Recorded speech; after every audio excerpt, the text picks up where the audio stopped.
looking everywhere for you all. It's your old buddy Ryan from MBH in Old Town. And of course, for the last 15 years, I have had the good fortune of joining you in your sales meetings, sharing in your Tuesday mornings, filling your bellies with all sorts of good food. And sadly, I don't have that luxury anymore. So I'm going with what I view as the next best option. And sadly, it is the very impersonal option of putting a YouTube video into your inbox. But as promised, I want to continue the dialogue that we have had since 2000, where on Tuesday mornings I have shared with you some legal information or some transactionally related issues. And with that in mind, today I want to talk about trusts, revocable trusts, family trusts. We see these a lot. Not the most scintillating of topics, but certainly one that is relevant in our marketplace. So whether you're wearing your hat as a listing agent or as a selling agent, I want to share with you some of the tidbits, some of the pointers that can hopefully make these transactions more fluid and hopefully allow you to meet your clients' expectations. First off, know who your sellers are. Recommend this for any transaction. Communicate with your sellers. How do they hold title to the property?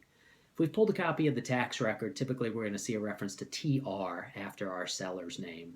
And that's representative, of course, of the fact that they hold title in the name of their trust. But still, have that dialogue. The tax records aren't always correct. You also want to make sure that you've got all of your sellers or all of your trustees represented. All too often, we're dealing with one individual who believes that they're empowered to act on behalf of the trust. Perhaps they're mom or dad's executor and they think they're the sole successor trustee.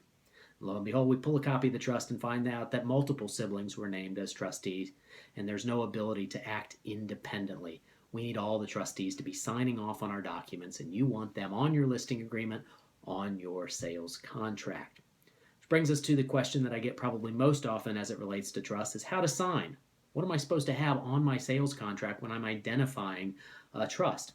And the good news here is this is a tough one for you to mess up. We want to make sure we're identifying them in their fiduciary capacity, but whether we name them as trustees, whether we name them as trustees of the trust, or whether we just simply name the trust, none of those are going to invalidate our sales contract.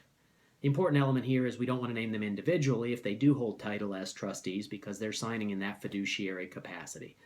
Give me a call, pick up the phone. I'm happy to pace you through all this. We won't have any issues. Another important issue, early on, have the dialogue with them that we as the settlement company are going to need a copy of the trust agreement. It's real easy when I'm sitting across the table from somebody and they're signing a deed to convey title to a purchaser. I know that they have the ability to convey their own individual interest to the buyer. By contrast, when the property is held in the name of a trust, well, I have to see that they have been empowered. They have been named as the trustee. And further, that the fiduciary powers section of the trust does authorize them to sell real property that's held in the trust. And the right time to have this dialogue is early on, before all their belongings are packed up, before they're on a moving van on the way down to Florida, before they're stuck in a storage bin. Tell them that we need a copy of their trust. I can get it early on, and we're not bothering them in the days or weeks prior to settlement. Important element of trust transactions, no powers of attorney. We're seeing a lot of sellers sign remotely now. Very easily done. I can package everything up, email it to them, they print it out, they sign it, they send it back to me, and we're good to go for our transaction. But you may not use a power of attorney for a trustee. They have been named as the trustee, they've been given that fiduciary authority by the trust. They may not convey it to a third party with a power of attorney. Where transactions with trusts get tricky is when we've got a trustee who is either incapacitated or who has passed away. Let's face it, guys, setting up a trust is not a young person's game. And of course, no offense to anybody who has a trust out there. But this is something that we do as part of our estate planning. It is a prudent choice for individuals with more significantly valued estates. As they get older, they want to avoid the probate process for their children, for their heirs. And so they set up the trust. And somewhere down the way, someone becomes incapacitated. To that end, it's not good enough that the kids just simply say that mom's got Alzheimer's, mom has dementia. We need a letter from a medical professional. So if you're having that conversation with the successor trustee and they tell you that, ask them whether or not there is some sort of medical letter that memorializes their incapacity, or just pass them my way, and I'm happy to have the dialogue. If one of the trustees has passed away, here we get a couple more requirements. The first off is that we need a copy of the death certificate. Of course, we need to paper our file to know that this individual is no longer with us. More importantly, your sellers have to go get a tax ID or an EIN. They can do this online through the irs.gov website. But the old adage is that someone who has passed away can't earn income. And to that end, we can't report this under their social security number. We have to have something to report it under to the IRS, and that is an EIN. So oftentimes comes as a surprise and can, again, avoid meeting your client's expectations. So we want to make sure they know this up front. Also, the funds from the sale, they have to be wired or dispersed to a trust account. The concern is there may be beneficiaries of that trust. Now that mom or dad, as the trustee, has passed away, those beneficiaries could assert their interest in the proceeds. And so we need to wire the funds to the trust. We can't do it to an individual. We can't do it to an estate. And we specifically can't do it to a successor trustee's individual account. They have to have accounts set up in the name of the trust. There is a silver lining. One of the nice things about transactions involving trusts is that there's no risk premium. We've talked about this in the past when you have estates. When someone has passed away, if their heirs are selling within 1 year of the date of their passing, they have to pay a risk premium equal to $2 per thousand in the sales price.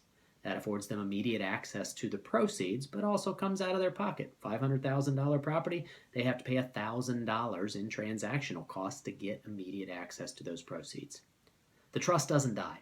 Because the trust doesn't die, the successor trustee stands in the shoes of the trustee. They're able to sell, and there's no risk premium on this transaction. Guys, change your hats now as selling agents. Really only one take-home point here, and that is that most lenders do not allow buyers to take title in the name of the trust. It adds an additional layer of underwriting. The concern, we know the trustee is signing the paperwork, but does the trustee have the authority to bind the trust?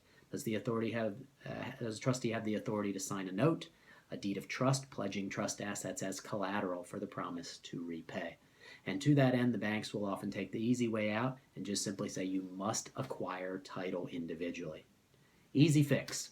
Within a week or two after settlement, they can come back to us. All of our fiduciary obligations to the lender are satisfied, and in turn, we can then, after the transaction, deed the property simply into the trust, and it does not trigger any kind of a due on sale provision and has no issue with the lender. All right, guys, that's it for trust. If you have any questions, you know where to find me. I'm still the resident bad penny over there, and I'm trying to make my way into that office as much as possible to see you all. In the meantime, I really look forward to seeing you all at the Cinco de Mayo party that we're having, obviously May 5th at our home. Melody should have an invite out to you shortly if you haven't received it already. I miss you all. I love you all. Have a great day, and I'll see you at the settlement table. Bye-bye.